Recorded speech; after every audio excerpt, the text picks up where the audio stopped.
നമ്മളിപ്പോൾ നിൽക്കുന്നത് കരിക്കകം ചാമുണ്ടേശ്വരി ദേവി ക്ഷേത്രം, തലസ്ഥാനത്തു നിന്നല്ല, കേരളത്തിൽ നിന്നല്ല, കേരളത്തിന് പുറത്തുമേറെ പ്രസിദ്ധമായ ക്ഷിപ്ര വരപ്രസാദിനിയായ അമ്മ, കരിക്കകത്തമ്മ എന്ന് എല്ലാവർക്കും അറിയാം. കരിക്കകത്തെ പൊങ്കാല വളരെ പ്രശസ്തമാണ്.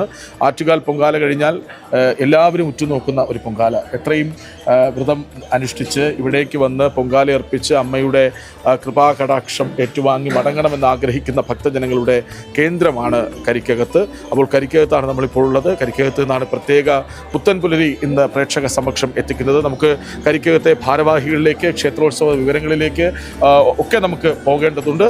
അതിനു മുൻപ് നമുക്ക് നേരത്തെ പറഞ്ഞു വന്ന തെരഞ്ഞെടുപ്പ് വിശേഷങ്ങളിലേക്ക് തന്നെ പോകണം. നമുക്കിപ്പോൾ രേഷ്മ ബാബു ഉണ്ട് കൂടെ.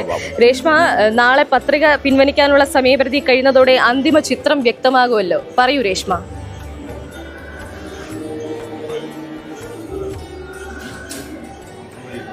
അതെ ഗോപിക, നാളെ പത്രിക പിൻവലിക്കാനായിട്ടുള്ള അവസാന ദിവസമാണ്.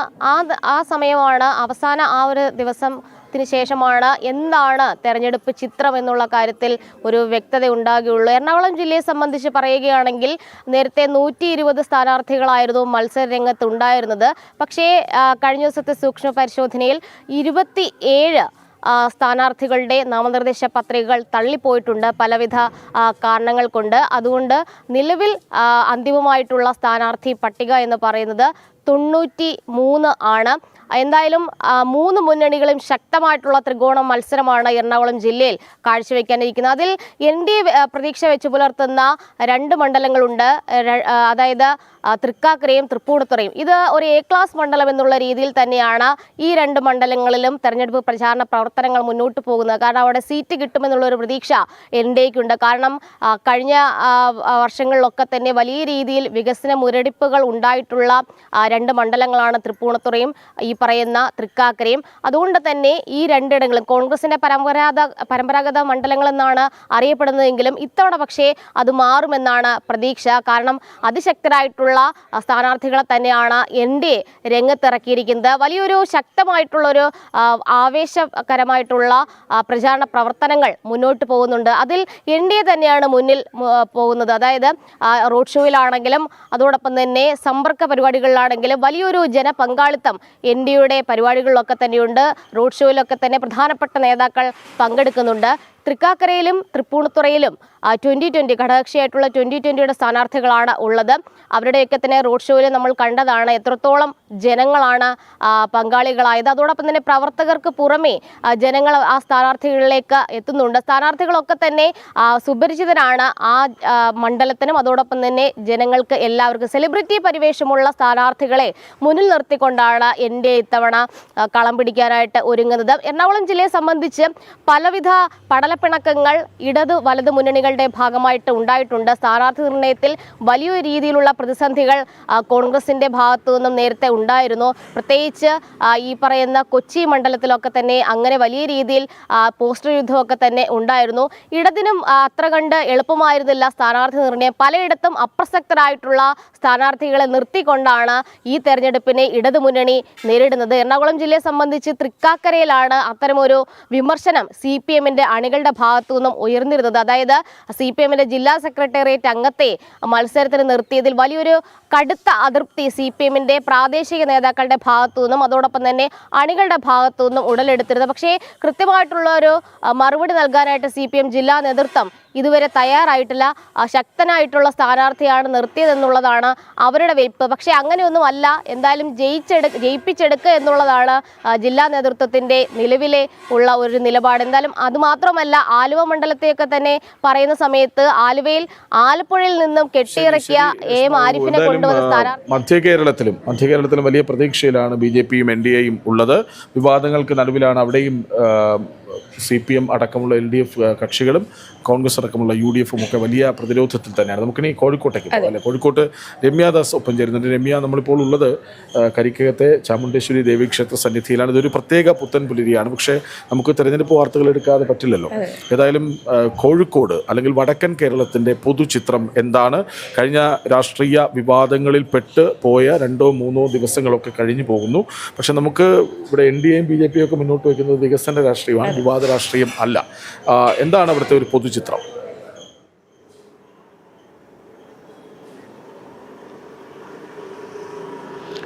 തീർച്ചയായും കൃഷ്ണരാജ്, ഈ മലബാർ ഏരിയ എടുത്ത് നോക്കുമ്പോൾ കൃത്യമായി തന്നെ വികസന ചർച്ചയാണ് എൻ ഡി എയുടെ നേതൃത്വത്തിൽ ഓരോ മണ്ഡലത്തിലും നടക്കുന്നത്. കൃത്യമായി ഈ ഇടത് വലത് മുന്നണികൾ മാറി മാറി ഭരിച്ച ഓരോ മണ്ഡലങ്ങളിലും, ഓരോ നിയോജക മണ്ഡലങ്ങളിലും എൻ ഡി എയുടെ ഓരോ സ്ഥാനാർത്ഥികളും മുന്നോട്ട് വെക്കുന്ന ആശയം പ്രധാനമായും വികസനം തന്നെയാണ്. കാരണം വികസന മുരടിപ്പാണ് ഈ മണ്ഡലങ്ങളിലെല്ലാം നേരിടുന്ന ഒരു പ്രധാന വിഷയം. അതായത് റോഡുകളുടെ, അതുപോലെ തന്നെ കുടിവെള്ളത്തിൻ്റെ, അങ്ങനെ നിരവധി വിഷയങ്ങളുണ്ട് ഈ മണ്ഡലങ്ങളിലെല്ലാം തന്നെ ജനങ്ങൾ നേരിടുന്നത്.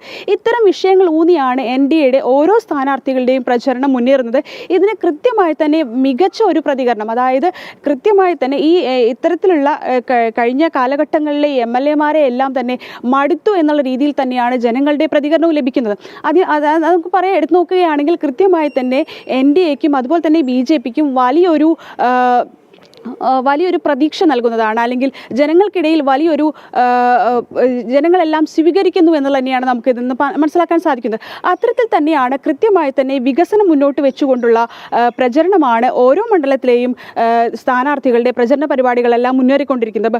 കോഴിക്കോടും അതുപോലെ തന്നെ പാലക്കാട്, കാസർഗോഡും ഒക്കെ എടുത്തു നോക്കുകയാണെങ്കിൽ വലിയ രീതിയിൽ BJP-ക്ക് മുന്നേറ്റം നടത്താൻ കഴിഞ്ഞിട്ടുള്ള മണ്ഡലങ്ങളുണ്ട്. കൃത്യമായി തന്നെ കഴിഞ്ഞ തെരഞ്ഞെടുപ്പുകളിലല്ല, അപ്പം നമുക്ക് തദ്ദേശ തെരഞ്ഞെടുപ്പ്, മറ്റു തെരഞ്ഞെടുപ്പ് എടുത്തു നോക്കുകയാണെങ്കിൽ കൃത്യമായി വോട്ട് ഷെയർ വർദ്ധിപ്പിക്കുക എന്നായിരുന്നു BJP-യുടെ അന്നത്തെ എല്ലാം ലക്ഷ്യമെങ്കിൽ ഇന്ന് കൃത്യമായി തന്നെ മണ്ഡലങ്ങളിലേക്ക് പിടിച്ചെടുക്കുക, അല്ലെങ്കിൽ കൃത്യമായി തന്നെ അവിടെ വിജയിക്കുക എന്നുള്ളത് തന്നെയാണ് BJP-യുടെയും NDA-യുടെയും ഒക്കെ ലക്ഷ്യം. അത്തരത്തിൽ തന്നെയാണ് പ്രചരണ പരിപാടികൾ ഓരോ മണ്ഡലത്തിലും മുന്നേറുന്നത്. ഇപ്പോൾ നമുക്കറിയാം, കാസർഗോഡ് എടുത്തു നോക്കുകയാണ് മഞ്ചേശ്വരമുണ്ട്, പാലക്കാടുണ്ട്, അതുപോലെ തന്നെ കോഴിക്കോട് എടുത്തു നോക്കുകയാണ് സൗത്ത് മണ്ഡലങ്ങൾ, നോർത്ത് മണ്ഡലങ്ങളെല്ലാം തന്നെ കഴിഞ്ഞ തദ്ദേശ തെരഞ്ഞെടുപ്പിലെല്ലാം തന്നെ ഈ മണ്ഡലങ്ങളിലെല്ലാം, ഈ സ്ഥലങ്ങളിലെല്ലാം തന്നെ കൃത്യമായി ഒരു വോട്ട് ഷെയർ BJP-യുടെ വർദ്ധിച്ചിട്ടുണ്ട്. കൃത്യമായി തന്നെ ജനങ്ങളുടെ ഒരു പിന്തുണ ഈ സ്ഥലങ്ങളിലെല്ലാം തന്നെ കിട്ടിയിട്ടുണ്ട്. അപ്പോൾ ഇത്തരത്തിലുള്ള ജനങ്ങളുടെ ഒരു പിന്തുണ തന്നെയാണ് ഇത് നിയമസഭാ തെരഞ്ഞെടുപ്പിലും NDA-യുടെ ഒരു പ്രതീക്ഷ. അത്തരത്തിൽ തന്നെയാണ് പ്രചരണങ്ങളെല്ലാം മുന്നോട്ട് പോകുന്നത്. കൃത്യമായി ഈ വലത് ഇടത് മുന്നണികൾ ഭരിച്ച എല്ലാ മണ്ഡലങ്ങളിലും കൃത്യമായി വികസനം മുരടിപ്പാണ് നമുക്ക് ഇവിടെ നിന്നെല്ലാം ദൃശ്യമാകുന്നത്. അപ്പോൾ ഇത്തരത്തിൽ ഈ വികസനത്തെ മുൻനിർത്തിക്കൊണ്ടാണ് ഇത്തവണയും ഈ മണ്ഡലങ്ങളിലെല്ലാം തന്നെ സ്ഥാനാർത്ഥികളെ പ്രചരണം മുന്നേറുന്നത്. ഇതിൽ വലിയൊരു പിന്തുണ ജനങ്ങളുടെ ഭാഗത്ത് നിന്ന് ലഭിക്കുന്നുണ്ട്. വലിയ പ്രതീക്ഷയിൽ തന്നെയാണ് മലബാർ ഏരിയയിലും NDA-യും BJP-യും എല്ലാം ഉള്ളത്. കാരണം കൃത്യമായി ജനങ്ങൾക്കിടയിലേക്ക് ഇറങ്ങിച്ചെല്ലുമ്പോൾ ഇത്തരത്തിലുള്ള പ്രതികരണം ജനങ്ങൾക്കിടയിൽ നിന്ന് കിട്ടുന്നു എന്ന് തന്നെയാണ് ഓരോ സ്ഥാനാർത്ഥികളോടും നമുക്ക് സംസാരിക്കുമ്പോൾ മനസ്സിലാക്കുന്നത്. അപ്പോൾ ഇത്തരത്തിൽ ഈ ഒരു രീതിയിൽ തന്നെയാണ് പ്രചരണം മുന്നോട്ട് പോകുന്നത്. വലിയ പ്രതീക്ഷയിലാണ് NDA-യും BJP-യും ഒക്കെ ഉള്ളത്. കാരണം ഇപ്പോൾ CPM ആവട്ടെ, UDF ആവട്ടെ, കൃത്യമായി തന്നെ ഈ പ്രീണന ഒരു നയം തന്നെയാണ് ഈ മലബാർ ഏരിയകൾ ഉൾപ്പെടെ ഇവർ തുറന്നുകൊണ്ട് പോകുന്നത്.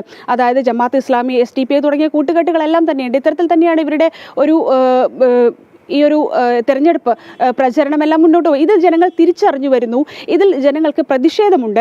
ഇത്തരത്തിൽ വലിയ രീതിയിൽ ഒരു പിന്തുണ NDA-ക്ക് മലബാർ ഏരിയയിലും കിട്ടുന്നു തന്നെയാണ് നമുക്ക് മനസ്സിലാക്കാൻ സാധിക്കുന്നത്. കൃത്യമായി ഇത്തരത്തിൽ വികസനത്തിലൂന്നിയ ഒരു പ്രചരണം ആണ് NDA-യുടെ നേതൃത്വത്തിൽ ഈ മണ്ഡലങ്ങളിലെല്ലാം തന്നെ പോകുന്നത്. അത് വലിയ രീതിയിലുള്ള ഒരു പിന്തുണയും ജനങ്ങളിൽ നിന്ന് ലഭ്യമാകുന്നതെന്ന് തന്നെയാണ് നമുക്ക് മനസ്സിലാക്കാൻ സാധിക്കുന്നത്. കൃഷ്ണരാജ്.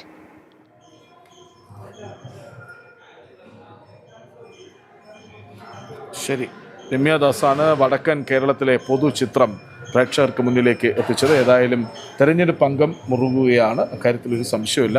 നമുക്ക് ഇടവേളയ്ക്ക് പോകണം, ക്ഷേത്രത്തിലെ വിശേഷങ്ങളിലേക്ക് വരണം. കാരണം ക്ഷേത്രത്തിനുള്ളിലാണ് നമ്മൾ നിൽക്കുന്നത്. കരിക്കകം ചാമുണ്ടേശ്വരി ദേവീക്ഷേത്രത്തിനുള്ളിലാണ് ഞങ്ങളിപ്പോൾ ഉള്ളത്. ഇവിടുത്തെ ഏറ്റവും പ്രസിദ്ധമായ പൊങ്കാല വരുന്ന 30-നാണ്. അപ്പോൾ ഇന്ന് 2ാം ഉത്സവ ദിവസമാണ്. ഇന്നത്തെ പുത്തൻപുലരി, പ്രത്യേക പുത്തൻപുലരി കരിക്കകം ചാമുണ്ടേശ്വരി ദേവീക്ഷേത്ര സന്നിധിയിൽ നിന്നാണ്.